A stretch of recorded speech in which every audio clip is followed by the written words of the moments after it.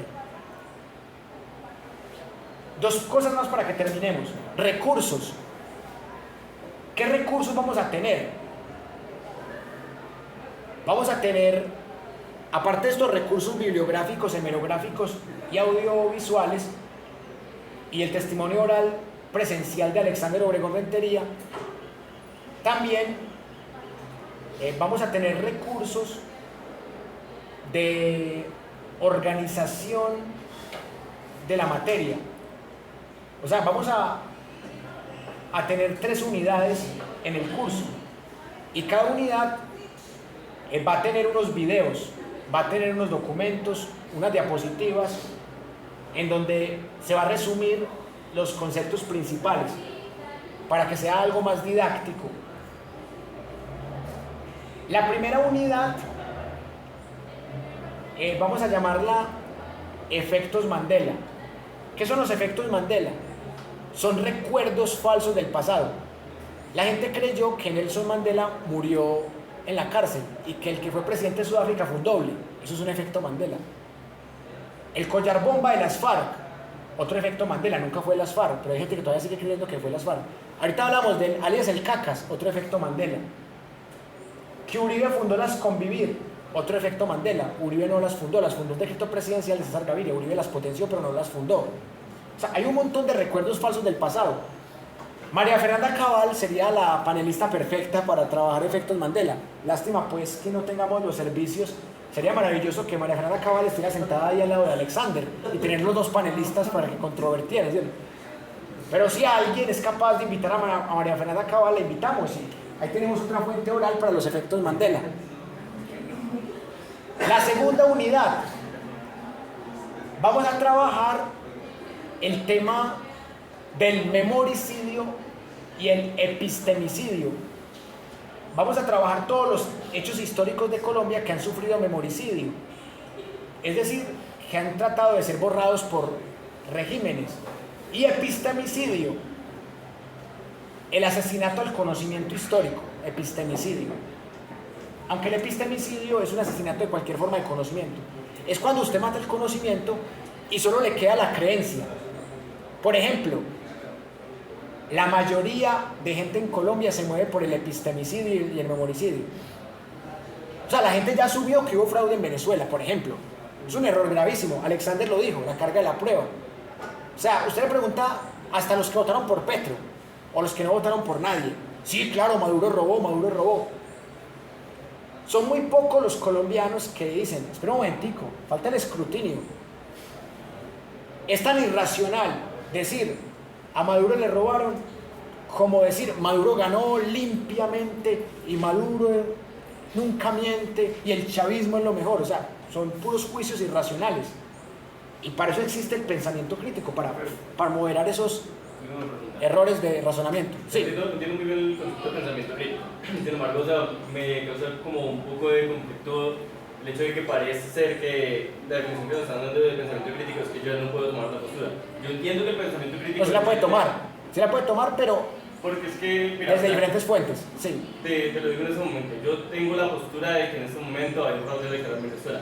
¿Por qué? No solamente porque lo que tú dices del Carter, ¿cómo es que se llama? Bueno, el Centro Carter. El Centro Carter. O sea, yo he consultado estas fuentes y hay muchas irregularidades. Por ejemplo, no dejaron inscribir a las dos principales opositoras, las de la oposición, candidatas de la oposición, no las dejaron inscribir. Eso también tiene una explicación histórica y la vamos a hacer acá. Eso también, incluso María Corina debería estar presa. O sea, ni siquiera, o sea, no solamente debieron inhabilitarla. María Corina ha violado la Constitución venezolana y ha incentivado un golpe de Estado. O sea, si fuéramos estrictos, María Corina debe estar presa con el mundo, deberían estar presos. Entonces, supongamos que eso, sí. Que eso es cierto. Entonces, sí. Tenemos una población de 28 millones de venezolanos, entonces aproximadamente 8 millones están por fuera. Pero aproximadamente 7 no pudieron votar. Eso ya es una irregularidad muy grande, porque es que si está por fuera, ya la mayoría de venezolanos que están por fuera tienen como su argumento, tienen su razón de haber salido. Igual en Colombia también hay mucha migración, pero es que no está al mismo nivel que en Venezuela. Entonces, aunque ese dato que estás diciendo es incorrecto, porque no es cierto que hay 8 millones por fuera, porque incluso, por eso les digo, hay que ir despacito, por eso se llama pensar la historia, porque vamos a ir despacito. ¿Sabe por qué esa cifra se infló a 8 millones o a 7 millones o a 6 millones? ¿Sabe por qué se infló la cifra? Porque en la diáspora venezolana estuvieron en Colombia, en Argentina, en Chile, en Perú, en Ecuador, en Bolivia. Entonces, en cada parte los volvían a contar.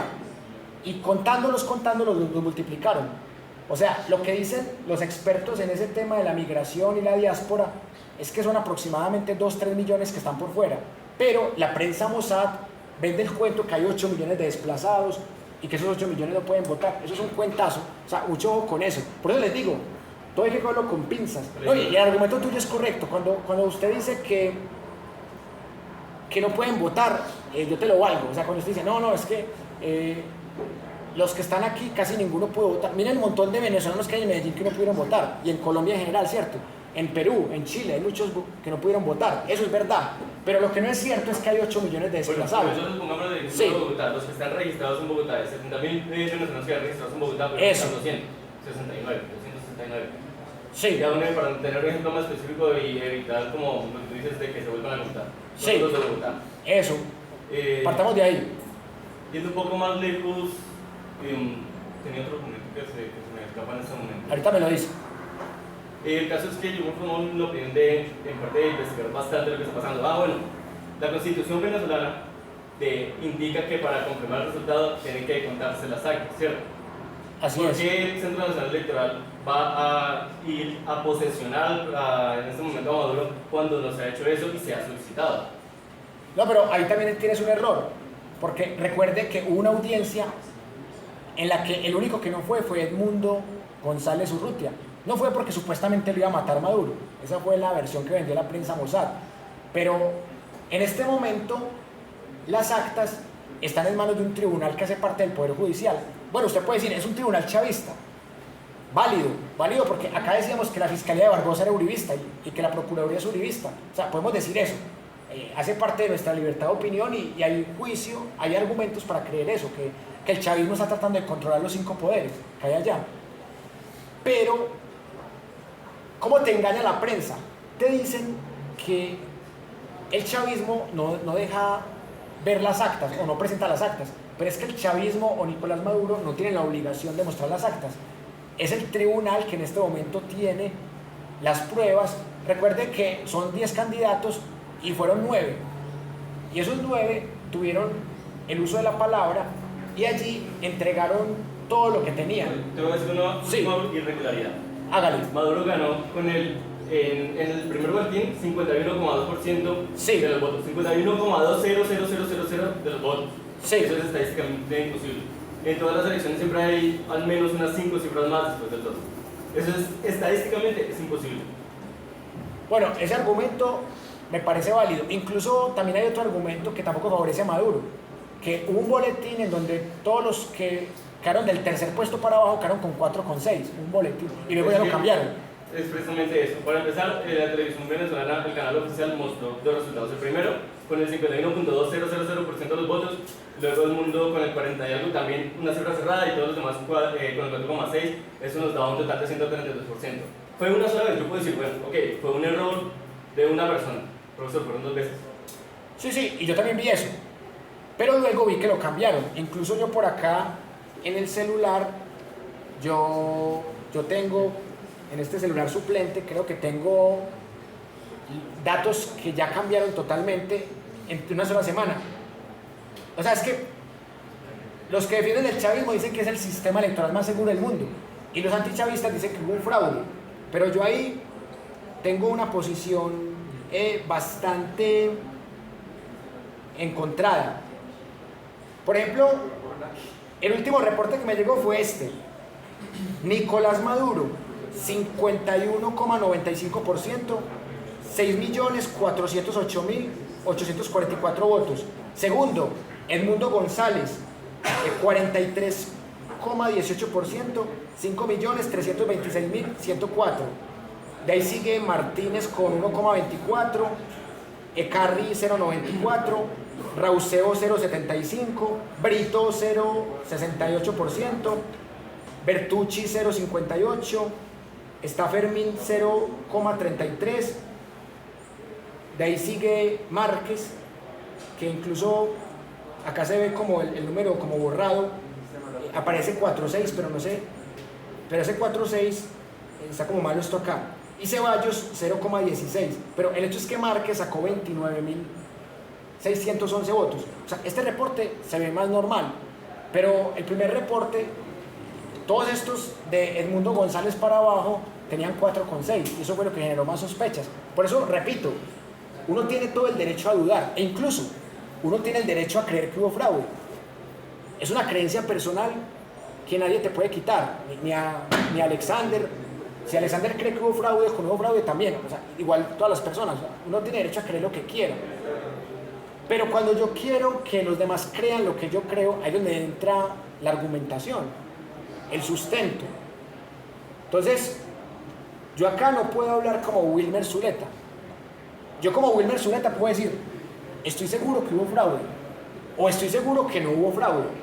Como Wilmer Zuleta yo puedo dar una opinión y no estoy obligado a comprobarlo, porque yo no soy juez, ni hago parte del Consejo Nacional Electoral de Venezuela, ni hago parte del tribunal, ni del Poder Judicial, nada. Pero ya, como docente de pensamiento crítico y de pensar la historia, yo sí tengo la obligación intelectual, por lo menos, no digamos moral, pero sí la obligación intelectual de decirle por qué el argumento de la migración no es correcto, o de decirle por qué el centro Carter no es confiable, o de decirle por qué es María Corina y Edmundo González Urrutia y compañeros que tienen la carga de la prueba, como decía Alexander. O sea, esa es mi obligación. Mi obligación es intelectual, es mostrarles, ojo, duden de esto. No les estoy diciendo que tienen que creer esto, Si ustedes creen que Uribe es inocente y que Maduro es dictador tramposo, o sea, están en todo su derecho. O sea, eso se llama libertad de pensamiento. O sea, yo no puedo violar la libertad de pensamiento de ustedes, porque eso es algo inherente al etos de cada quien. Pero lo que sí hago yo es tratar de sembrarle la duda cuando yo considere que es pertinente según los elementos de juicio que tengo. Por ejemplo, yo estoy seguro que la mayoría de ustedes, por no decir que ustedes en totalidad, estaban seguros que sí, el fraude era indudable. Yo pienso que algunos ya están dudando de María Corina. Y María Corina tiene una historia muy negra que de pronto la prensa occidental no muestra. Pero María Corina estuvo en el golpe de Estado de 2002 contra Chávez. ¿Qué medio comunicativo como CNN, Fox News, Semana, NTN24 y compañía, qué medio dijo eso? Que esa señora es golpista desde hace 22 años. Que esa señora viola la Constitución venezolana hace 22 años. ¿Quién dice eso? La prensa chavista lo dice.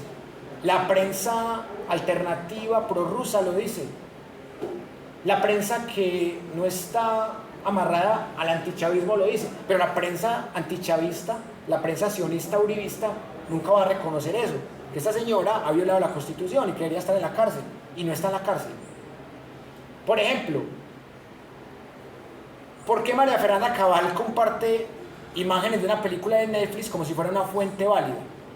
¿Por qué Marta Lucía Ramírez comparte imágenes de 2017 presentándolas como si fuera 2024? ¿Por qué? Porque Petro, candidato, publicó una encuesta diciendo que Colombia era el país más inseguro del mundo cuando era una encuesta televisiva de un canal popular de Estados Unidos. ¿Quién publicó esa encuesta? Gustavo Petro, cuando era candidato. Dijo, gracias al uribismo hoy somos el país más inseguro del mundo. Esa encuesta, eso que dijo, con unos datos, estaba Colombia en primer lugar, seguido de México, Irán y otros países, porque eso fue un canal de televisión de Boston. No, y Petro también.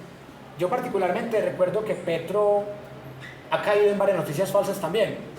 Incluso Petro ha tenido que borrar tweets, y eso lo sabemos.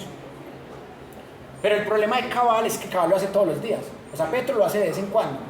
Petro mete la pata de vez en cuando, y todos hemos metido la pata. Por ejemplo, yo hablaba con Alexander en estos días por WhatsApp. Callita Daza, ¿te acordás, Alexander? O sea, en diciembre caímos en una noticia falsa. Y digo caímos porque yo sé que miles de personas caímos.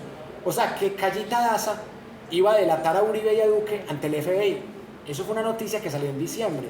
Pero en ese momento no teníamos elementos de juicio para decir que era una noticia falsa. Pero en enero, los portales especialistas en noticias falsas como Colombia Check, como La Silla Vacía, que yo también tengo mis reparos con La Silla Vacía, demostraron que era una noticia falsa. Pero en diciembre creímos que era una noticia verdadera. El tema de Petro en Panamá, otra noticia falsa. Petro no estaba con una mujer trans en Panamá, ni con una mujer. Ese no era Petro, por ejemplo. Pero La Silla Vacía fue a Panamá, buscó 2 testigos anónimos estilo revista Semana y nos metió el cuentico que sí era Petro. Pero eso quedó como en una zona gris, porque Petro salió a decir que la intimidad era algo muy personal y que nadie debía meterse en la intimidad. O sea, Petro no negó ni afirmó. Y esa posición de Petro tibia permitió que esa noticia falsa siga creyéndose como una noticia verdadera. Bueno, solo ponga algo de lógica. ¿Ustedes creen que Petro va a ser tan huevón de cuadrar una cita con un amante en plena visita presidencial? Más fácil lo haría en un viaje privado, en un viaje donde no haya tanto paparazzi. Pero La Silla Vacía se metió en la película de que sí era Petro. Que no, que es que conseguimos 2 testigos que sí decían que era Petro, pero ni siquiera se tomaron el trabajo de grabar la voz de los testigos, así se iba distorsionando la voz. Y eso así es muy difícil de creer. O sea, yo tengo que creer en esos 2 testigos. Es como que yo llegue el próximo lunes aquí a defender a Nicolás Maduro, a decirles: Nicolás Maduro ganó legalmente y sin que se haga el escrutinio como debe ser. Nicolás Maduro es legítimo y constitucional. Que yo venga aquí a decirles: es que me conseguí 2 testigos en Venezuela y esos 2 testigos me aseguran que sí, que Maduro ganó total y transparentemente. ¿Y qué pasa si esos 2 testigos me engañaron? ¿O qué pasa si esos 2 testigos no existen y me los estoy inventando? Y vuelvo a la revista Semana. Hace un año se inventó un bulo y nunca respondió por eso, ni legal, ni ética, ni penalmente. El bulo era que en la casa de Laura Sarabia había 5 maletas grandes con 3.000 millones de pesos que le pertenecían a Petro. Petro gana menos que un congresista. Entonces, eso significaba que Petro era mafioso y narcotraficante o algo así, para poder tener 3.000 millones en 5 maletas. Eso nunca apareció. Ah, no, es que un testigo nos lo dijo, pero nunca mostraron el testigo. Ni siquiera una grabación. Al menos Noticias 1 o el hacker de la fiscalía al menos muestran voces distorsionadas, que también pueden ser manipuladas claramente. Pero Semana nos creó un bulo hace un año y nunca nos respondió por eso, y nunca volvieron a hablar del tema. Mientras que el tema de la corrupción de Olmedo y Schneider hablan todos los días, que ese tema realmente sí existió. Ese tema, si bien no involucra directamente a Petro como persona, sí involucra a Petro como gobierno. El tema del escándalo de Olmedo y Schneider Pinilla. El tema de Armando Benedetti y las grabaciones con Laura Sarabia. Solo por eso Petro nunca debió permitir que Benedetti regresara. Otro error, que Petro y Nicolás Maduro defienden a Simón Bolívar como si fuera un héroe, cuando era un genocida. O sea, los presidentes cometen errores, pero hay de errores a errores. O sea, una cosa es caer en una noticia falsa cada 2 meses, cada 3 meses, cada 6 meses, cada año. A todos nos pasa, porque cometemos el error de no comprobar la fuente, de no verificar versiones, de no investigar, y por la presión del momento y el cerebro rectilíneo, ¿qué sería lo más cuestionable que pudo haber hecho Petro? Salir el lunes a decir, yo le creo a Maduro, así como salía Iván Duque a defender a Uribe, o Santos cuando era uribista a defender a Uribe, yo creo en la inocencia del doctor Uribe. O sea, Petro pudo salir el lunes o el mismo domingo, bueno, realmente ya era el lunes en Venezuela, porque Venezuela nos lleva 1 hora. Petro pudo salir a la 1 de la mañana a decir, reconozco legítimamente el triunfo de Nicolás Maduro, pero Petro se quedó callado 2 días, porque Petro ya tiene unos asesores que le dicen, hey, calmado, hey, ya caíste en esta noticia falsa, o ya caíste en este bulo, calmado. O sea, Petro debe tener asesores que le hablan al oído y le dicen, hey, cuidado Petro, que es que no podemos dar papaya. Y así es como funciona la cuestión pública. Bueno, quiero terminar con esto. Es importante que ustedes tengan la actitud del compañero, o sea, una actitud de no tragar entero. O sea, eso es pensamiento crítico. O sea, la actitud de esto no me parece, o yo veo algo aquí raro, o esto se contradice, o esto tal cosa, porque eso ayuda a equilibrar el pensamiento. Y es importante que todos los días estemos con ensayo, error, ensayo, error. O sea, no se sientan culpables si en algún momento cayeron en un efecto Mandela o en una noticia falsa. A todo el mundo le ha pasado lo mismo, hasta los más críticos, los más investigadores, a todos les ha pasado que han caído en bulos. Pero para eso existe el pensamiento crítico. Y la ciencia se basa en pensamiento crítico. La ciencia es ensayo-error. El día que la ciencia no opere con ensayo-error, deja de ser ciencia, se vuelve dogma. La ciencia, ¿por qué se diferencia del dogma? La episteme, ¿por qué se diferencia de la doxa? Porque es ensayo-error, ensayo-error, ensayo-error. Y no solamente lo digo para el tema de Colombia, para el tema de Venezuela, para el tema de Ucrania, para el tema de Palestina. Para todos los temas hay que tener la misma prudencia, porque hay mucha prensa intermediaria que es partidista. Y toda prensa es sospechosa, porque la prensa neutral no existe. Esa es la última conclusión que les quería dejar. La prensa neutral no existe. ¿Cómo vamos a evaluar este curso? Esa es la última parte del programa. Ya hablamos de problemas, objetivos, contenidos, metodologías, formas, recursos, pero nos falta la más importante. ¿Cómo evaluar un curso? ¿Cómo medir un conocimiento? Así como es imposible saber quién tiene la razón en Venezuela o en Ucrania, porque solo tenemos la mediación de medios partidistas, ¿cómo hago yo para medir el aprendizaje de ustedes? Yo solamente tengo 2 formas de medir el proceso cognitivo de ustedes en este semestre: participación y asistencia en clase. Yo no puedo meterme en el cerebro de ustedes para ver qué aprendieron o qué no aprendieron. Entonces, ¿cómo califico yo? Los que ya vieron pensamiento crítico lo saben. ¿Cómo califico yo? Participación en clase. Por ejemplo, el compañero aquí que participó más de 10 veces, El compañero lleva 5 en participación en clase porque fue muy activo y fue alguien sensato, que usó el pensamiento crítico, que tuvo diferencias de opinión conmigo. Es normal. En estos temas políticos históricos siempre hay diferencias de opinión. Entonces, ¿cómo mido yo? Participación en clase. Y yo tengo 2 medios y 2 escenarios diferentes para medir la participación en clase. Uno es acá mismo y otro es en el grupo de WhatsApp que vamos a crear cuando ustedes me escriban a este número. En el grupo de WhatsApp vamos a discutir temas como estos y eso se llama participación en clase y eso se puede medir. Y la asistencia a clase también se puede medir. Por ejemplo, ahorita noté no solamente quién vino y quién... Hubo un compañero que llegó tarde, ¿sí o no? Y ahorita...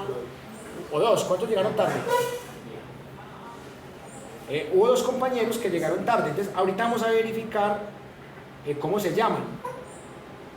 Porque aquí yo, en ese celular pequeño, ahorita vamos a verificar para quitarle la inasistencia, porque eso se puede medir y eso se puede sistematizar. Entonces, cuando llegue el final del semestre, yo puedo justificar la calificación. Yo puedo decir, usted sacó esta calificación porque vino a tales clases, participó en tales clases. Eso es medible. Pero eso de lo califico según lo que yo creo, o a este le pongo 4,5 porque me contradijo, y a este le pongo 5 porque me dio la razón, eso no, eso es arbitrario. Eso es cerebro reptiliano, y eso es lo que más vamos a evitar acá. Vamos a tratar de usar al máximo el córtex, la parte más racional del cerebro, más que el sistema límbico o el sistema más instintivo que es el reptiliano. A propósito de eso, es bueno repasar la teoría de los 3 cerebros. Bueno, hoy quiero que terminemos la sesión un poco más temprano porque hoy no tuvimos descanso. La propuesta que yo tengo es trabajar 1h30, de 8 a 9:30, luego de 10 a 11:30. Hoy trabajamos de seguido porque era la primera clase y quiero que nos vamos un poquito más rápido para tener cierta flexibilidad porque no tuvimos descanso.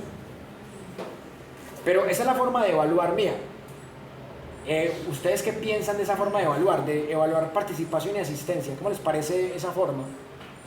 Porque sería lo más justo con quienes siempre vengan y quienes participen, sea aquí o en el grupo de WhatsApp, obviamente van a sacar 5, así de sencillo.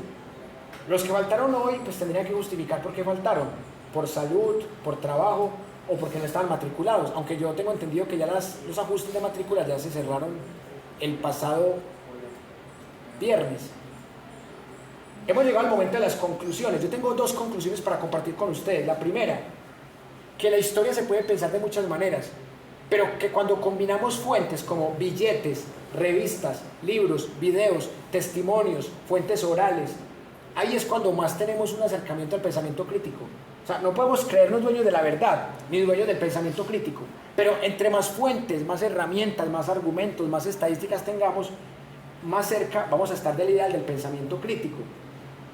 Y la segunda conclusión que tengo es la importancia de revisar de manera minuciosa cada opinión, cada creencia, cada concepto que tengamos, porque solamente así vamos a poder evaluar si es correcto lo que estamos creyendo y lo que estamos comunicando o no.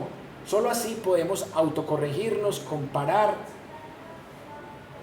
y no podemos caer en sectarismos de no, es que yo defiendo esto solo porque yo lo creo. Tratemos de justificar lo que creemos con datos, con argumentos, con fuentes, con estadísticas, y también reconociendo que la prensa siempre tiene intereses partidistas, sea la prensa chavista, antichavista, uribista, antiuribista. La prensa no es neutral, no es imparcial. O sea, vamos a bajarnos de la nube, no, es que este periodista sí es imparcial. Hay periodistas que son menos subjetivos que otros, y esos son los que se acercan más al pensamiento crítico, los menos subjetivos. Hay científicos que tienen mejores métodos para investigar, pero no significa que tengan la verdad absoluta, simplemente que hacen una ciencia más verosímil, más creíble, más sustentable, con mayor rigor epistémico. Y solo así podemos construir un proceso de alfabetismo político, un proceso digno de memoria histórica que nos permita construir realmente una sociedad más democrática en lo político, más incluyente en lo social más equitativa en lo económico y más sostenible en lo ambiental. Les agradezco mucho por haberse quedado, por haber tomado la decisión de meterse en este curso. Espero que las expectativas que tienen sean cumplidas y que podamos hacer grandes cosas. Entonces voy a hablar un momentico con los que llegaron tarde para ver cómo cuadramos el tema de la asistencia.